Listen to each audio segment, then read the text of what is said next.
Okay, I'm going to be moving on to the session now. So we're going to start off by looking at the structure of DNA, then moving on to the structure of RNA, and then we're going to end off by looking at some exam questions. Okay, so we're going to start off by looking at the structure of DNA. Okay, now you probably looked at this at GCSE. It's the same exact concept. Now this is what the spec has given us, and this is the image that we are going to be studying in more detail. So if we're looking at DNA and RNA, this is the structure that you need to be aware of. It's been shown in past sort of exam questions to draw the structure of DNA, draw the shape of a single nucleotide, and this is what they're expecting you to do. Both DNA and RNA have a pentose sugar, which is present in this pentagon. They have a phosphate group, and then they have a nitrogen containing base. Okay, and each of these components is different for DNA and RNA. Okay, and that's what we're going to be looking at. So in DNA, we've got deoxyribose. That's the pentose sugar. Okay, it's a key component over here. Deoxyribose is the pentose sugar in DNA.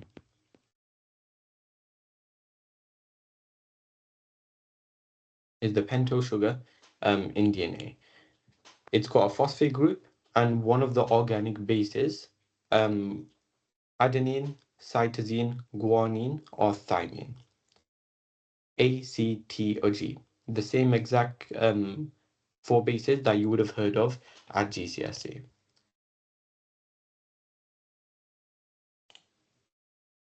Okay, so over here, if we were to draw the structure of DNA, instead of writing pentose sugar, we would write deoxyribose.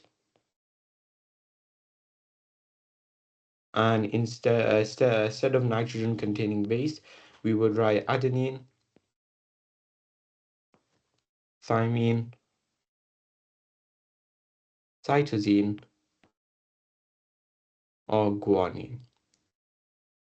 Okay, that's what a structure of a nucleotide of DNA would look like. So that's what DNA is made of. DNA is, remember, is a polymer. DNA is a polymer. And remember, we've already looked at polymers. Polymer is made up of many repeating units. And in DNA, these repeating units are known as nucleotides. Okay, and the polymer is known as DNA, which is also known as a polynucleotide. Okay, poly means many, and nucleotide is the monomer, so it just means many nucleotides are joined together to form the polymer DNA. Okay, so that's the components. Those are the components of DNA. We've got deoxyribose, we've got the phosphate group, we've got one of the organic bases, which is adenine, cytosine, guanine, or thymine. Okay.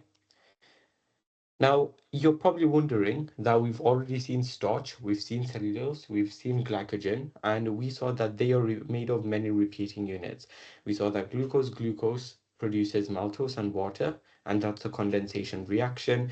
And we also saw that there's a chemical bond which forms. And the same exact thing happens with the DNA. Okay, we've got a condensation reaction happening between nucleotides, and that forms a bond, and that joins many nucleotides together. So if we think about it in more detail, we will look at this later on in the session, but basically this is one repeating unit over here. This is one repeating unit. And many of these repeating units will join to each other in a series of condensation reaction. And remember, condensation reaction means the formation of a chemical bond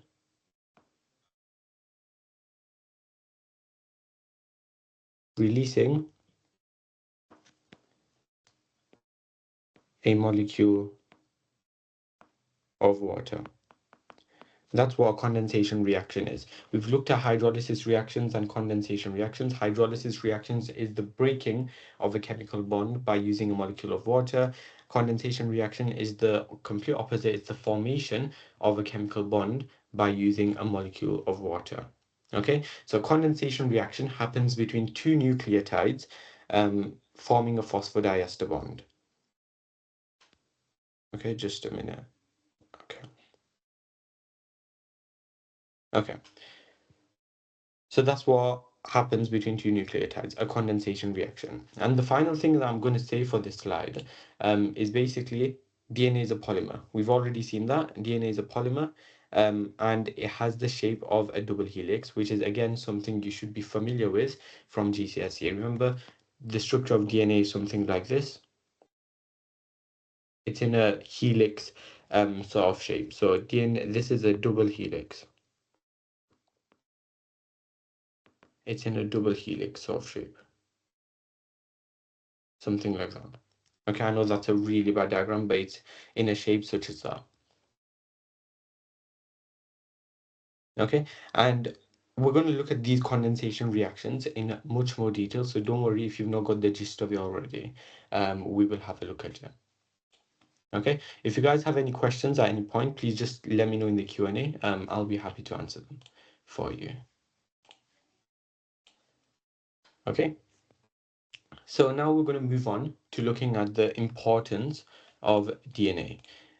Okay, so DNA stands for deoxyribonucleic acid. Okay, and because DNA is a polymer, the purpose of DNA is to code for a specific sequence of amino acids in the primary structure of the protein. Now, remember when we looked at proteins, we saw that proteins have four types of structure. We've got the primary structure, we've got the secondary structure, we've got the tertiary structure, and we've got the quaternary structure. Okay, and the purpose of DNA or deoxyribonucleic acid is it codes for the sequence of amino acids. Okay, so we saw that the primary structure is made up of a sequence of amino acid. Where does that sequence of amino acid come from? The DNA codes for that sequence of amino acids. Okay, so if we didn't have DNA, we wouldn't be able to synthesize the proteins that makes up our body. Okay, so the job of DNA is to code for that specific sequence of amino acids within the primary structure of a protein. And you know that our body is filled with proteins. We've got so many enzymes, we've got loads of proteins, different uses all around our body. If we didn't have those proteins, then we wouldn't be able to live simply. So DNA is a vital aspect of making up those proteins because proteins are built from their primary structure. Okay, because remember, if we don't have this sequence of amino acids, always say sequence or the mock scheme will not allow it for the primary structure, sequence of amino acids, it will determine the ultimate 3D structure or the tertiary structure of the protein. And the tertiary structure is really important because that's its own unique 3D shape, which is then folded, which has been folded further, and that's the one which forms the enzymes and sort of any receptors with specific shaped sites. Okay, so that's the purpose of DNA. It's basically to code for that sequence of amino acids. It is essential that cells contain a copy of this genetic code and that it can be passed on to new cells without being damaged. Okay, so remember, our body is always going through growth and repair. And new cells are constantly being made within our body. And it's really important that when these new cells are being made, remember, cells are made by mitosis. It's really important that the DNA is conserved and that we don't want any of the DNA to be lost. Otherwise, we'll lose our ability to generate some proteins, and we don't want that to happen. Because then we will lack in some enzymes within our body. We will lack in some proteins within our body, which again we don't want to happen. So it's really important that this DNA is conserved. And we will look at in a different lesson the semi-conservative replication of DNA, which is again really important, and how it makes sure the processes that are in place, it makes sure that the DNA is passed on to the new cells without being sort of changed, without being sort of tampered with too much, and it's also safe and it's not lost in any way. Okay, because if that's lost, change in sequence of amino acids, change in the primary structure, change in the secondary structure, therefore change in the unique 3D shape, which is the tertiary structure. Therefore, enzymes can no longer form enzyme substrate complexes. Therefore, we can't catalyze any reactions which take place in our body. Okay, this was all a bit of a recap of what we've looked at in biological molecules, which was our last unit. Okay, so that's basically a bit on the importance of DNA. Now, we've seen condensation reactions, and now we're going to be studying them a bit further. Okay, so how is a polynucleotide created? Now, this polynucleotide, I've already gone over. Poly means many, and nucleotide is the monomer. Many monomers joined together produces a polymer, which in this case is DNA. DNA is the polymer. So a polynucleotide is basically another name, an explained name for DNA. Okay, and you'll see that if if any question says, describe the structure of DNA, a polynucleotide will be on the mark scheme. You will either have to say a polymer of nucleotides or a polynucleotide. So it's a really important word that make a note of it. Okay, and polynucleotide, because it's a polymer, it's made up of many monomers. How are monomers joined together? Well, there's a series of condensation reactions which take place. Now, where exactly do these condensation reactions take place? Well, these condensation reactions take place between the deoxyribose sugar and the phosphate group. Okay, and the bond which is formed is called a phosphodiester bond. Okay, now if I was to model this, I'm going to model this down here. So originally we had our pentose sugar, which is over here. This is our pentose sugar. We had our nitrogenous base, which was over here, and we had our phosphate group, which is over here. Okay, this is the same diagram that we've already looked at. Now, what happens is that a condensation reaction occurs between this deoxyribose sugar and it occurs between the phosphate group of another nucleotide. So this is one nucleotide, okay, or one monomer. And basically, if we were to draw another monomer, I know it's a bit squished over here.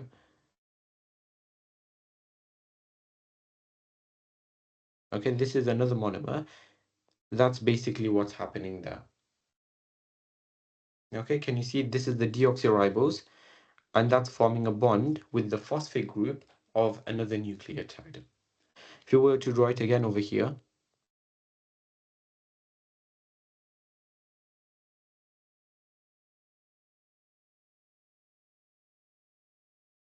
okay, can you see over there? Again, we've got the base over here. We've got the phosphate over here. We've got the deoxyribose over here. As you can see, in this diagram, we are forming these bonds over here. And that's what's known as the formation of a chemical bond. So we've looked at monomers, polymers, and we've looked at different types of bonds. We've looked at glycosidic bonds, we've looked at ester bonds, we've looked at peptide bonds, we've looked at many different types of bonds. Over here, I'm introducing another name for a bond, okay?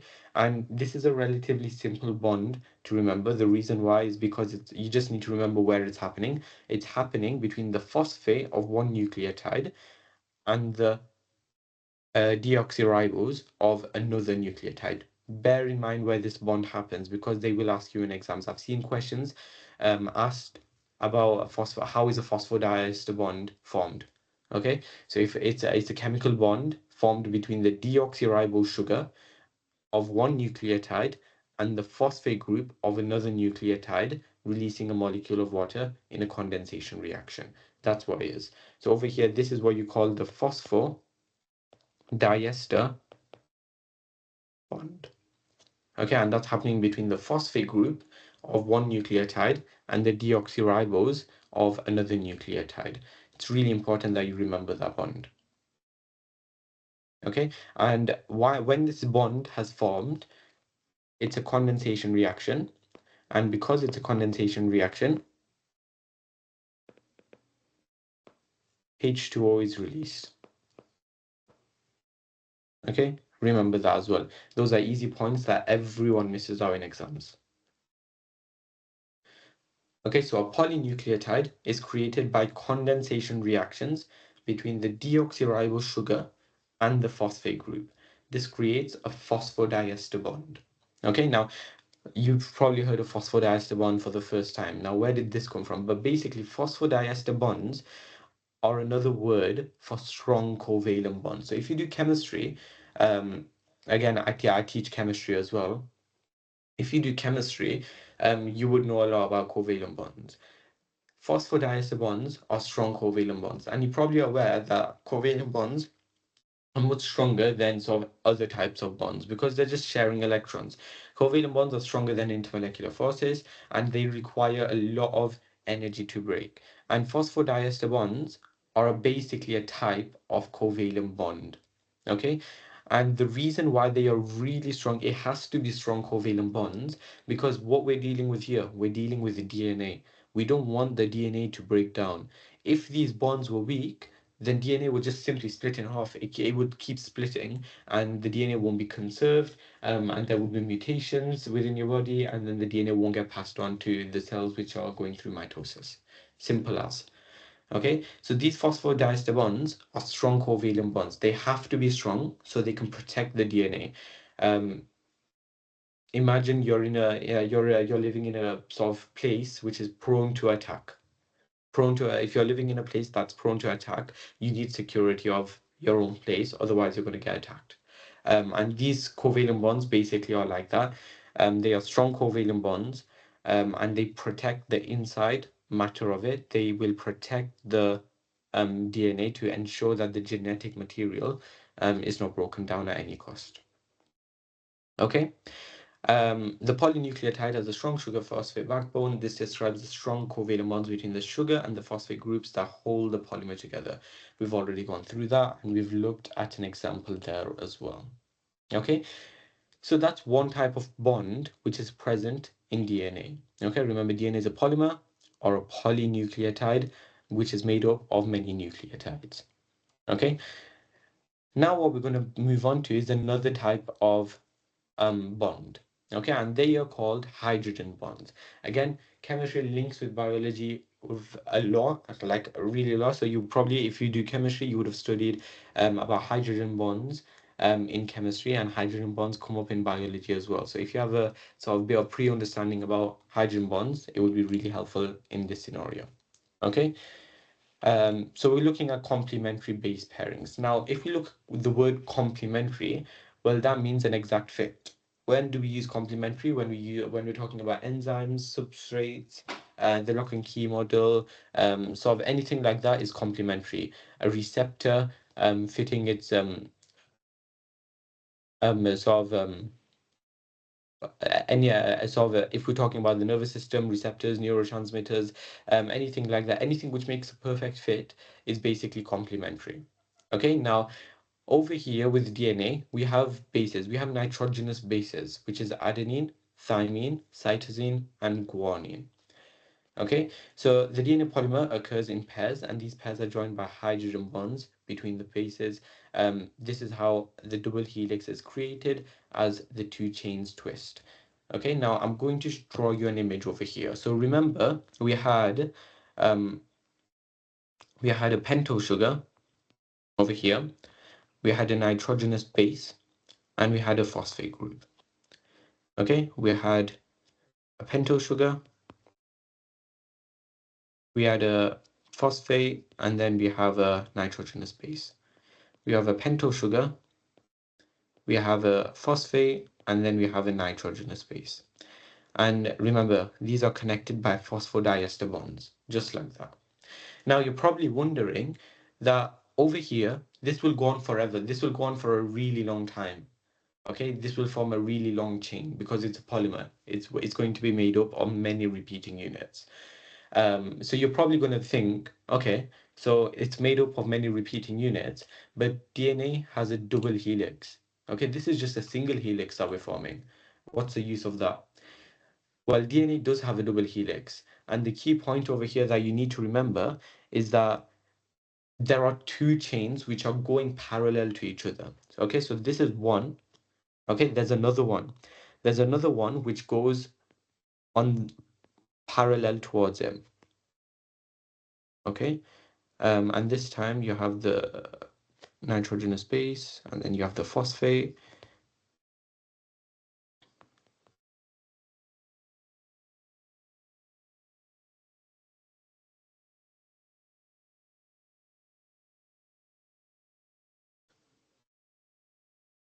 Okay, so you have something like this. And the same thing exact happens over here, phosphodiester bonds, phosphodiester bonds. Okay, same exact thing which has happened. But over here, you can see that the base is over here and the base is over here. And to make sure that none of the bases are lost in DNA, so we know that these bonds over here, these bonds, these are phosphodiester bonds. Phosphodiester bonds. On both sides, we've got phosphodiester bonds. Okay, but what also is present is hydrogen bonds between these bases. Okay, we've got hydrogen bonds present between the bases, and these bonds are also really important. So these are hydrogen bonds. Okay, and the reason why these bonds are really important is it makes sure that none of the bases are lost whenever the DNA is replicating, which is essentially the purpose of hydrogen bonds. So the phosphodiester bonds ensures that the nucleotides aren't lost. Okay, remember the nucleotides are the individual monomers. We don't want them to be lost. That's the purpose of the strong phosphodiester bonds. It keeps the nucleotides together. But what about the bases? The bases have to be kept together as well. You don't want bases flying about everywhere and the DNA being broken down. That's why hydrogen bonds are there. They are there for complementary base pairings. Okay, and remember, over here, let's say we had A would pair with T. Okay, actually, I've got something there. Okay, complementary base pairings. A will pair with T, C will pair with G. Okay, so if we had A there, T would be there. If we had C there, G would be there. If we had T over here, A would be there. Something like that. That's complementary base pairings. And basically, between adenine and thymine, there are two hydrogen bonds which are present. Between cytosine and guanine, there are three hydrogen bonds which are present. Okay, that's a key thing that you want to note down there. So we've got phosphodiester bonds which are present between nucleotides. In fact, it's present between the deoxyribose of one nucleotide and the phosphate group of another. You've also got between bases hydrogen bonding being present. And remember, a nitrogenous base is present in each nucleotide. Adenine will pair with thymine, cytosine will pair with guanine, and adenine and thymine will form two hydrogen bonds, whereas cytosine and guanine will form three hydrogen bonds.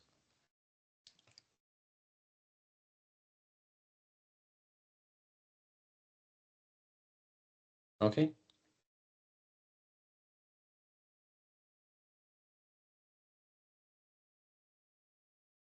Okay, and the final thing we're going to touch on DNA is basically how the structure of DNA links to its function. I've seen questions asked on this quite a lot in exams. So again, it's a really important point that you want to note down. Okay, so the DNA has a stable structure, and that's because of the sugar phosphate backbone and the double helix. Okay, that ensures that none of the genetic material is lost and all of it is conserved whenever DNA replication is taking place. It's also a large molecule. Remember, DNA is a polynucleotide. It's a polymer of nucleotides. Okay, and that means it must be a large molecules because it's made up of many monomers. Okay, therefore, if it's a large molecule, it's going to be able to carry a lot of information. Remember, a lot of proteins need to be synthesized. Therefore, it determines the sequence of many amino acids, and therefore the tertiary unique 3D shape. Okay, and then it also has complementary base pairings, which also allow identical copies to be made. Okay, if we didn't have complementary base pairings, then basically you will understand this point when we look at sort of DNA replication. But each strand of the double helix acts as a template whenever DNA is replicating. And if we didn't have the complementary base pairing rules that A pairs with T and C pairs with G, identical copies could never be made. Okay, so it's really important that the complementary base pairings are there. Okay, and that's basically everything you need to know about DNA. If you do have any questions, please do let me know in the Q&A. I'm here to answer them. And if you can't access the Q&A, just email your questions over to me, if you have any, just before the end of the session, just so I can answer them before we end off. Okay, we're now going to move on to RNA. Now, RNA is actually similar to DNA, but there are key differences. Okay, so again, the structure of RNA is very similar to the structure of DNA. It's got a pentose sugar, it's got a phosphate group, and it's got a nitrogenous base. Okay, RNA is a polymer of a nucleotide. Again, it's a polynucleotide. This time, the pentose sugar is not deoxyribose. It is only something called ribose. It's not deoxyribose. Key difference. A nitrogenous base and a phosphate. The phosphate stays the same. There's a difference between the nitrogenous bases. So you still got adenine, you still got guanine, you've still got cytosine. However, you don't have thymine. Okay, thymine is not present in RNA. Instead of thymine, you have uracil. Okay, so over here, A will pair with U, C will pair with the G, and this is for RNA. Okay, and that's a key difference that you need to be aware about.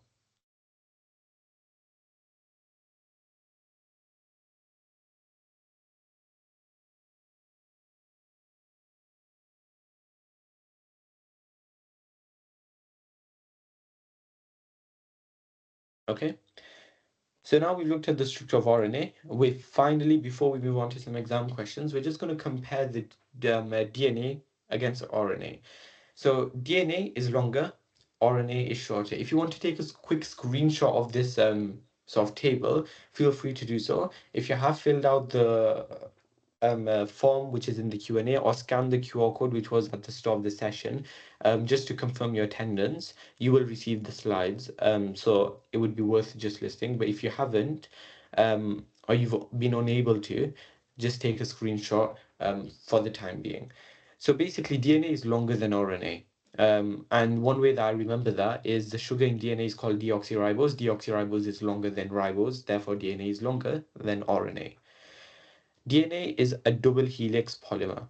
Okay, it has two strands, whereas RNA only has a single helix. Okay, it only has one strand.